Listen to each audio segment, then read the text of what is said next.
Making sense. Wait, Aisha, I managed to save so much during the 5 sales in Shopee.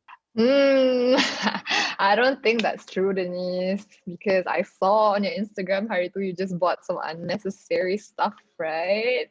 Well, clothes are necessities, okay? If you don't agree with me, then let's ask someone else. What is up, everyone? Welcome back to Taylor's AKPK Making Sense podcast. It's me, a girl, Denise. And of course, Denise's all-time partner, Aisha here. Yes, bestie. And with us today, we have Ari and Alyssa from Fly Malaysia. Welcome, guys. Hello. Hello girls, what's up guys? I'm Ari, currently studying in University Putra Malaysia and interning in Nestle. Ooh. Hi everyone. I'm Lelisa.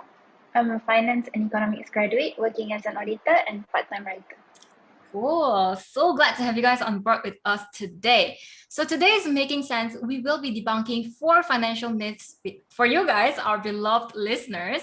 Now, coming back to what I said just now, do you guys agree with me that I got to save a lot during the sales?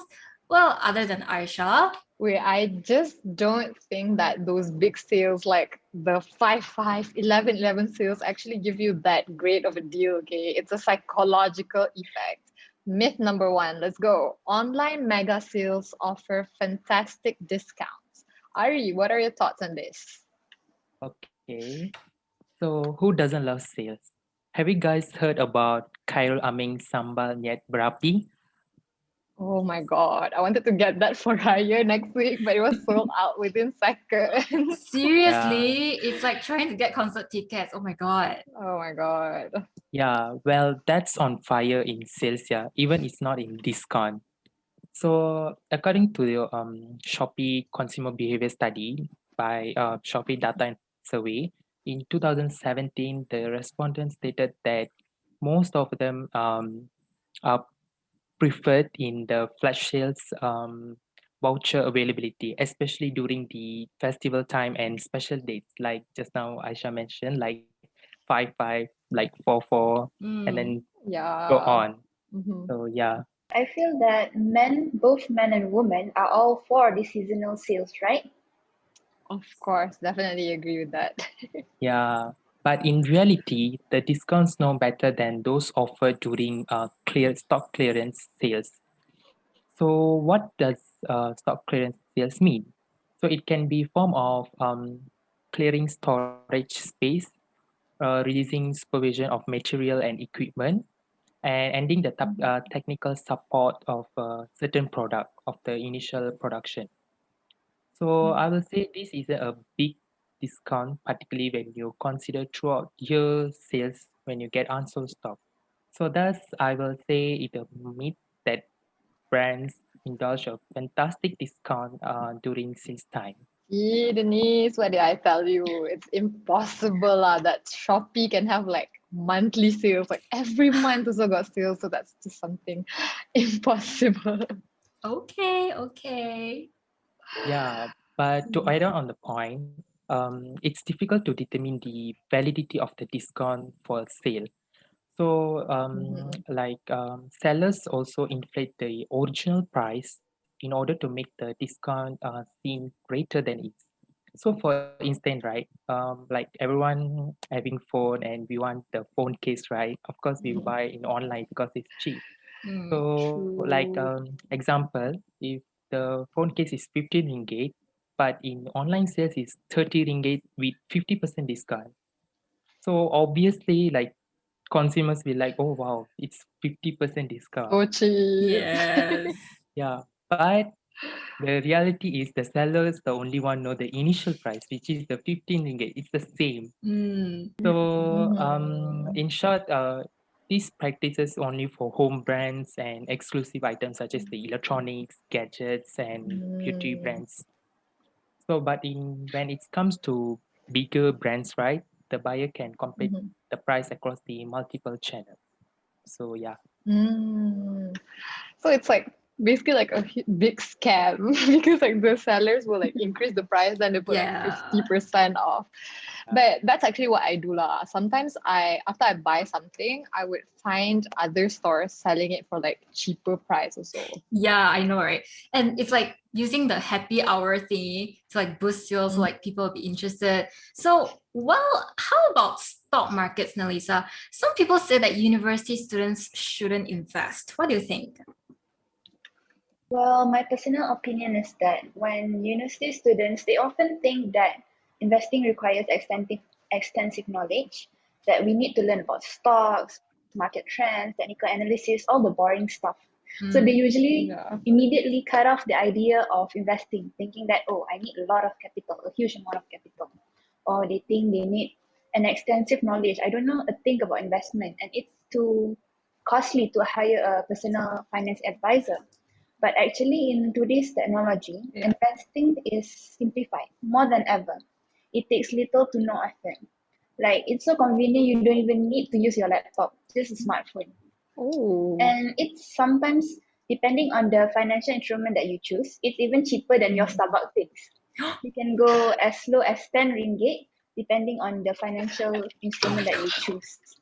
Yeah. Oh my god. And some of the millennials' favorite these days are cryptocurrency, crypto, Luno, Mm. gold, robo advisors. So basically, all you need is to download an app to get started. It's okay to have a small capital, or if you don't have like extensive knowledge, you don't need to immediately be Warren Buffett. So you just need Yeah. the initiative. Yeah. I mean, like investing is it's such an in thing now. Even in Gades Yeah. AKPK, everyone wants to know Yes. about like cryptocurrency, about investment. We keep having like Exactly. talks about these topics. Mm. So that's some new knowledge also for me. Like you can invest as low as 10 ringgit. Now count me in. I'm gonna start investing right now. Let's go, Aisha. Let's go. There's also an investment thingy in Touch and Go, like it's called like Go Plus, I think. Mm. I think the highlight or the key to start investing is that to start small. Mm. First, we need to evaluate our risk tolerance. Basically, we need to evaluate how much money are we willing to lose. And we need to gauge correctly what investment instrument that we are interested in. I would love to share a quote by Warren Buffett to our listeners. He said that I never attempt to make money on the stock market. I buy on the assumption that they could close the market the next day and not reopen it for 5 years. Personally, I think that this quote is like it forces us to do our homework and know the company inside out. True. Hence, Yeah. for the students that with the mindset that, oh, I'm too broke to invest, or I need some Wall Street knowledge to do this, we need to remember that investing is not what it used to be. So you should see for yourself, think for yourself, and try venturing out to the world where money never sleeps.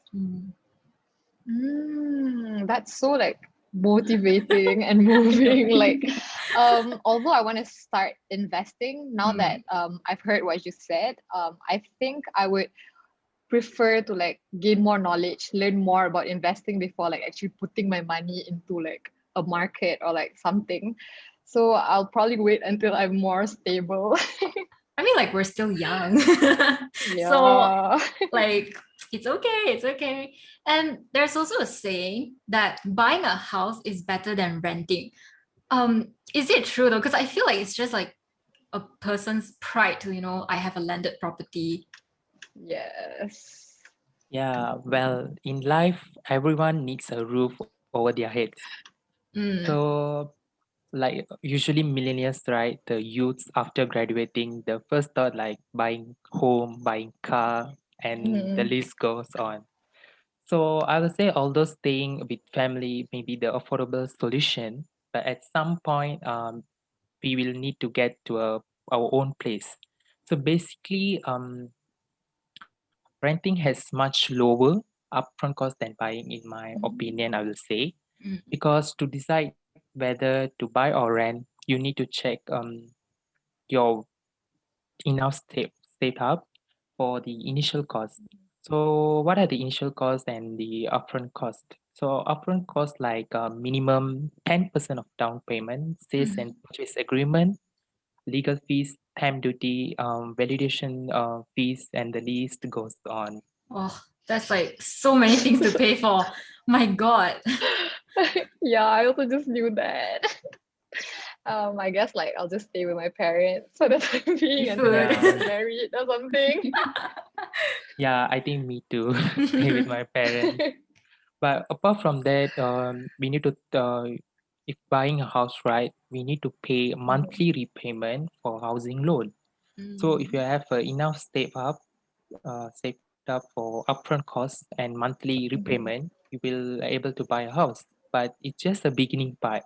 Not only after buying house, we have a maintenance service, the utilities, and the small one, and so on. Mm. So with renting, usually to pay up 3 months deposit on the rent and utility deposit if that is based on the agreement with the owner. So this is lower cost buying than a house. Mm. So I will say if you have enough money and enough saving all set, then can buy a house. If not, then renting is a safe option. And not only that, Yep. other factors also involved, such as location, stability, flexibility True, on true. choosing a house. So in my opinion, I will say it depends on the individual that Mm. what they can afford in future. So yep. Yeah. I feel like I'll settle off my car loans first before getting a house. Like that's in the future. Yeah, I mean, like we're still so young now, so it's like Mhm. something so big to think about. I Also, know, it's like right? something very far in the future. But speaking about like loans and debts, right? Are credit cards really bad? Some say like young people shouldn't get credit cards. I heard that it's good also to build like good credit scores. So, Mm. what are your thoughts on credit cards, Melissa? Okay, so when we talk about credit cards, what's the first thing that comes to mind? That. Yes, that's right, that. And when we associate this to the students, to the younger audience, the norm is that, oh, young people, students, fresh grads, they shouldn't get credit cards. Because why? We see, often enough, we see headlines like, oh, over a third of college students already have credit card debt. Mm. Okay? And in reality, students are getting credit card. It's not a matter of boon or bane. Okay, let's look into both sides. The best thing about having a credit card is that you can build a good credit score. Why this is important? Because after graduating, usually a student, they want to buy a house. Not immediately buy a house, but rent an apartment or buy a car or get a job. So in order to do this, you need to get loans. And when you need to get a loan, you need to show the bank that you are credit worthy. The more credit worthy you are, the easier it gets to achieve these things. So Mm. the solid credit score will bode well for you because a landlord wants their rental in time, and a bank wants their loans paid. So credit cards is also an excellent tool for emergency use. Like for True, true. example, you get into a car accident or you need your laptop repaired. So when you find yourself in these difficult situations, credit cards are the small cushions for unexpected events. Yeah, and when credit cards have a complicated interest rate due Mm-mm. to different True. banks and agreements. Yeah. So yeah. Like Sounds especially if scary. you're using conventional, the compounded interest payment can be a source of financial stress. So it's vital to know what you're paying, when you're paying, how much, and how when it's due. Another source of concern is that when we use credit card, it acts like a magic card, you know. We just swipe, swipe, swipe. Yeah. So it's like pulling money out of thin air. So even if in your saving you have zero balance, so you're broke, you're actually broke, but your credit card states the opposite. Broke. Tap, Yes, tap, yes, yes, tap, tap, tap, tap. definitely. It comes with like huge responsibility lah, for sure. Students with like poor personal finance and macam skills and credit cards are like the deadly duo. Like, Plus, that's why like AKPK is a thing also. It's like to help those people in loopholes, and I like know, right? the fact that AKPK has like a lot of students, like fresh grads coming to them, is just, it just scares me lah. Mm. Mhm. Yeah, they often found themselves in a loop of endlessly repaying interest. Having credit card debt is not just being it's just not a matter of not being able to pay back. It will Mm. also affect your credit score. So in turn it will have pose some difficulties in the future when you're applying for loans for house, Mm. cars, marriage. So my opinion is that it all comes down to how you use it. If you're a recovering shopaholic, or feel like online sales is too much of a temptation, so you might want to reconsider getting credit card. The important thing is that you should educate yourself on personal finance and memorize your payment plans, just like you know BTS song by heart. The credit card may act as an umbrella for a rainy day, but it Mm. can also deny you of a shelter on that rainy day. Ooh, that last line though. I know, right? Denise, better reflect on that. Excuse me. No lah, joking. The best way to basically like be the master of your money is to like really know your own spendings and like not spend it like you're the richest person in the world, like you have a big business or something. Mm-hmm. Like, absolutely agree with you, Aisha. Like, and like it's like some people spend money like it rains money, you know, like they have a money tree or something. I don't know how they get this money. Like they just Yes, keep yes, yes, spending yes. and spending and spending. Like, oh my God. Well, this brings us to the end of the episode. Making sense, debunking financial myths with Ari and Melissa from Fly Malaysia. Thank you. Thank Thank you for having us. you. Yay. Thank you so much, guys, for joining us today. Sadly, that's all the time we have today. We really hope that all of you will stay tuned and follow us on Instagram as well at Taylor's AKPK. You can also follow Fly at Fly Youth and look out for the next episode. Yes. Signing off, making sense, Denise. And Aisha. Bye. Bye-bye. Bye, guys. Thank you. Bye-bye. Thank you, guys. Making sense.